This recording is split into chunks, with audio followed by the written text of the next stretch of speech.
ಓಂ ನಮಃ ಶಿವಾಯ. ಸ್ವಾಮಿ ಗುರುಗಜ್ಜ. ನನ್ನೆಲ್ಲ ಪ್ರೀತಿ ವೀಕ್ಷಕರಿಗೆ ಶಿವಾಮಿ ಕನ್ನಡ ಆಧ್ಯಾತ್ಮಿಕ ಚಾನೆಲ್ಗೆ ಸ್ವಾಗತ. ದೇಹದ ಈ ಭಾಗಗಳಲ್ಲಿ ಮಚ್ಚೆ ಇದ್ದರೆ ತುಂಬ ಲಕ್ಕಿ ಅವರಿಗೆ ಯಾವುದೇ ಒಂದು ಹಣದ ಕೊರತೆ ಇರಲ್ಲ. ಯಾವ ಏನು ಎತ್ತ ಅನ್ನೋದರ ಬಗ್ಗೆ ಒಂದು ಉಪಯುಕ್ತ ಮಾಹಿತಿ ಕೊಡ್ತೇನೆ. ಅದಕ್ಕಿಂತ ಮುಂಚೆ ನನ್ನ ಚಾನಲ್ ಇನ್ನೂ ಯಾರು ಸಬ್ಸ್ಕ್ರೈಬ್ ಮಾಡಿಲ್ಲ, ನೋಡ್ತಾ ಇದ್ದೀರಿ, ಸಬ್ಸ್ಕ್ರೈಬ್ ಮಾಡೋದನ್ನು ಮರ್ತಿದ್ದೀರಿ, ದಯವಿಟ್ಟು ಸಬ್ಸ್ಕ್ರೈಬ್ ಮಾಡೋದನ್ನು ಮರಿಬೇಡಿ, ಲೈಕ್ ಮಾಡೋದನ್ನು ಮರಿಬೇಡಿ, ಶೇರ್ ಮಾಡೋದನ್ನು ಮರಿಬೇಡಿ. ಆ ಥರ ಮಾಡಿದ್ರೇ ಇಂಥ ಉಪಯುಕ್ತ ಮಾಹಿತಿ ಮತ್ತು ಬೇರೆಯವರಿಗೂ ಗೊತ್ತಾಗುವಂಥದ್ದು. ಹಾಗೆಯೇ ಏನು ಮಾಡಬೇಕು, ಸಬ್ಸ್ಕ್ರೈಬ್ ಅಂತ ಒತ್ತುವಾಗ ಸೈಡಲ್ಲಿ ಬೆಲ್ ಐಕಾನ್ ಇರುತ್ತೆ, ಅದನ್ನು ಪ್ರೆಸ್ ಮಾಡ್ತೀವಿ. ಆಲ್ ಅಂತ ಬರುತ್ತೆ, ಅದನ್ನು ಪ್ರೆಸ್ ಮಾಡೋದನ್ನು ದಯವಿಟ್ಟು ಮರಿಬೇಡಿ. ಆಗ ನನ್ನೆಲ್ಲ ವಿಡಿಯೋ ನೋಟಿಫಿಕೇಷನ್ ನಿಮಗೆ ಸಿಗುತ್ತೆ. ತುಂಬ ಫ್ರೀ ಆಗಿರುತ್ತೆ ರೀ. ಸಬ್ಸ್ಕ್ರೈಬ್ ಅಂತ ಒತ್ತಿ ಆನಂತರ ಲೈಕ್ ಶೇರ್ ಅದೆಲ್ಲ ಆನಾಗೇನೆ ಏನೂ ಹೋಗೋದಿಲ್ಲ. ಹಾಗೆಯೇ ಆಧ್ಯಾತ್ಮಿಕಕ್ಕೆ ಜ್ಯೋತಿಷಕ್ಕೆ ಸಂಬಂಧಪಟ್ಟ ಏನು ಪ್ರಶ್ನೆ ಇದ್ದರೂ ಕೇಳಿ. ಖಂಡಿತವಾಗ್ಲೂ ನಾನು ಅದಕ್ಕೆ ವಿಡಿಯೋ ಮಾಡಬೇಕು ಅಂದರೆ ಖಂಡಿತವಾಗ್ಲೂ ನನಗೆ ಏನು ಖುಷಿ ಆದರೆ ಖಂಡಿತ ಅದಕ್ಕೆ ಸಂಬಂಧಪಟ್ಟಂಥ ವೀಡಿಯೋ ಕೂಡ ಮಾಡ್ತೇನೆ. ಅದಕ್ಕೆ ಮತ್ತೆ ನಿಮ್ಮ ಏನೇ ವೈಯಕ್ತಿಕ ಸಮಸ್ಯೆ ಇದ್ದರೂ ದಯವಿಟ್ಟು ಒತ್ತಿ ಹೇಳ್ತಾ ಇದ್ದೇನೆ. ನಿಮ್ಮ ರಾಶಿ ನಕ್ಷತ್ರದ ಜೊತೆಗೆ ನಿಮ್ಮ ಸಮಸ್ಯೆಯನ್ನು ಡೀಟೇಲಾಗಿ ಬರೆದು ಕಳಿಸಿ. ರಾಶಿ ನಕ್ಷತ್ರ ಗೊತ್ತಿಲ್ಲ ಅಂದರೆ ನಿಮ್ಮ ಡೇಟ್ ಆಫ್ ಬರ್ತನ್ನು ನಮೂದಿಸಿ. ಬರೀ ಡೇಟ್ ಆಫ್ ಬರ್ತ್ ಅಥವಾ ರಾಶಿ ನಕ್ಷತ್ರ ಹೇಳಿದರೆ ನನಗೆ ಏನು ಅಂತ ಅರ್ಥನೇ ಆಗೋದಿಲ್ಲ. ಖಂಡಿತವಾಗ್ಲೂ ನಿಮ್ಮ ಸಮಸ್ಯೆಯನ್ನು ಇದು ಮಾಡಿದ ಖಂಡಿತವಾಗ್ಲೂ ನಾನು ಉತ್ತರ ಕೊಡ್ತೇನೆ. ಅದಕ್ಕೆ ಉತ್ತರ ಕೊಡ್ತೇನೆ ಪ್ರತಿಯೊಬ್ಬರಿಗೂ.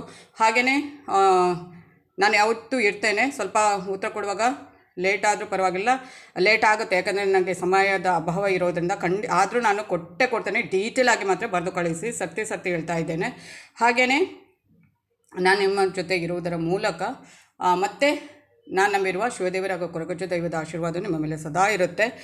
ಹಾಗೆಯೇ ಮಚ್ಚೆಗಳು ಬಹುತೇಕ ಎಲ್ಲ ದೇಹದ ಎಲ್ಲರಿಗೂ ಮಚ್ಚೆ ಇರುವಂಥದ್ದು ಒಂದೊಂದು ಕಡೆ.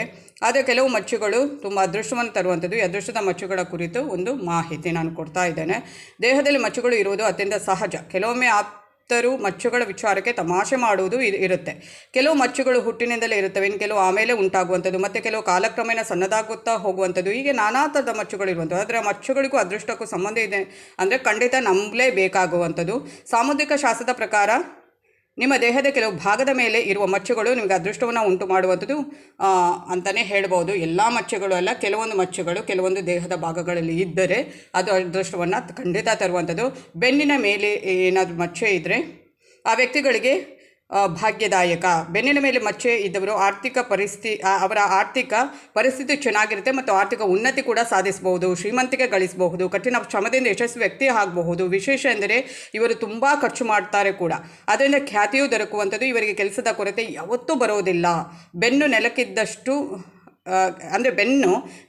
ಇಡದಷ್ಟು ಕೆಲಸ ಇವರ ಪಾಲಿಗೆ ಸಿಗುತ್ತಿರುತ್ತದೆ. ಜೊತೆಗೆ ಇವರು ತುಂಬಾ ಒಂದು ರೊಮ್ಯಾಂಟಿಕ್ ಆಗಿ ಇರೋಕ್ಕೆ ಬಯಸುವಂಥವರು. ಹಾಗೆ ಗಲ್ಲದ ಮೇಲಿನ ಮಚ್ಚೆ ಇದ್ದರೆ ಮಂಗಳಕರ ಅಂತಲೇ ಪರಿಭಾವಿಸಲಾಗುತ್ತೆ. ಗಲ್ಲದ ಮೇಲೆ ಮಚ್ಚೆ ಇರುವವರ ಆರ್ಥಿಕ ಸ್ಥಿತಿ ಯಾವತ್ತೂ ತೊಂದರೆ ಕೊಡೋದಿಲ್ಲ. ಸದಾ ಒಳ್ಳೆಯ ಹಣಕಾಸು ಸ್ಥಿತಿ ಇವರದಾಗಿರುತ್ತೆ. ಹಣಕಾಸಿನ ಕುರಿತು ಚಿಂತೆ ಮಾಡುವ ಸ್ಥಿತಿ ಯಾವತ್ತೂ ಎದುರಾಗೋದಿಲ್ಲ. ಅಲ್ಲದೆ ಹಲವು ಮೂಲಗಳಿಂದ ಇವರಿಗೆ ಆದಾಯ ಬರುವಂಥದ್ದು, ಪ್ರಯೋಗಗಳ ಆಸಕ್ತಿ ಇರುವ ವ್ಯಕ್ತಿತ್ವ ಇವರದು. ಗಲ್ಲದಲ್ಲಿ ಮಚ್ಚೆ ಇರುವ ಮಹಿಳೆಯರು ತಮ್ಮನ್ನು ತಾವು ಹೆಚ್ಚು ಸಿಂಗರಿಸಿಕೊಳ್ಳಲು ಇಷ್ಟಪಡುವಂಥದ್ದು. ಸಿಂಗರಿಸುವುದರಲ್ಲಿ ಎಷ್ಟು ಬೇಕಾದರೂ ಸಮಯ ಕಳೆಯಬಲ್ಲರು. ಫ್ಯಾಷನ್ ಕಾರಣಕ್ಕಾಗಿ ಸಾಕಷ್ಟು ಹಣವನ್ನು ಖರ್ಚು ಮಾಡುವಂಥವರು ಮತ್ತು ತಮ್ಮನ್ನು ತಾವು ಚೆಂದ ಕಾಣುವಂತೆ ಮಾಡೋದು ಅವರಿಗೆ ಇಷ್ಟ. ಅದೃಷ್ಟು ಅವರ ಪಾಲಿಗೆ ಇರುವುದರಿಂದ ನೆಮ್ಮದಿಯಾಗಿ ಆದಷ್ಟು ಇರುವಂಥದ್ದು. ಹಾಗೆಯೇ ಮೂಗಿನ ಮೇಲಿನ ಮಚ್ಚೆ.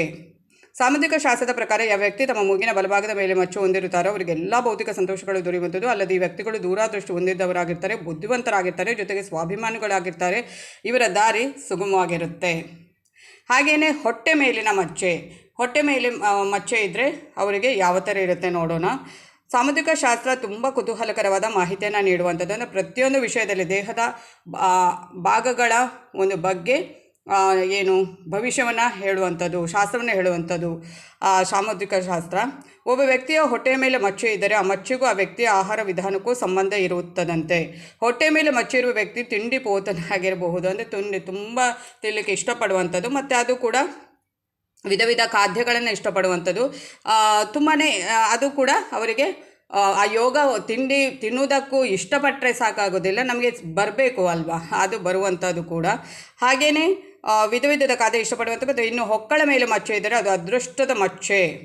ಹಾಗೆಯೇ ಅದರಿಂದ ಆ ವ್ಯಕ್ತಿಯ ಸಂಪತ್ತು ವೃದ್ಧಿಯಾಗಲಿದೆ, ಸಮೃದ್ಧಿ ಭಾಗ್ಯ ದೊರೆಯಲಿದೆ. ಜೊತೆಗೆ ಆ ವ್ಯಕ್ತಿ ಸಮಾಜದ ಗೌರವ ಪ್ರತಿಷ್ಠೆಗೆ ಪ್ರಾಪ್ತರಾಗಿರ್ತಾರೆ. ಅಂದರೆ ಕೆಲವರಿಗೆ ಕೆಲವು ದೊಡ್ಡ ಮಚ್ಚೆ ಇರ್ತವೆ. ಹುಟ್ಟಿನಿಂದ ಏನಿರುತ್ತೆ ಮಚ್ಚೆ ದೊಡ್ಡದಾಗಿರುತ್ತೆ, ಕಪ್ಪಾಗಿರುತ್ತೆ, ದೊಡ್ಡ ಮಚ್ಚೆ ಇರುತ್ತೆ, ಚಿಕ್ಕ ಪುಟ್ಟ ಅಲ್ಲ, ದೊಡ್ಡ ಅವರಿಗೆ. ಅಂದರೆ ಅದು ಯಾವ ಭಾಗದಲ್ಲಿ ಇರುತ್ತೆ, ಯಾವ ಒಂದು ದೇಹದ ಅಂಗಗಳಿರುತ್ತೆ, ಅದೆಲ್ಲ ಇಲ್ಲಿ ಗಮನಕ್ಕೆ ಬರುವಂಥದ್ದು. ಈ ಥರ ಎಲ್ಲ ಮಚ್ಚೆ ಇದ್ದರೆ ಅವರಿಗೆ ತುಂಬ ಒಳ್ಳೆಯ ಅವರು ಲಕ್ಕಿಯೆಸ್ಟ್ ಅಂತಲೇ ಹೇಳಬಹುದು.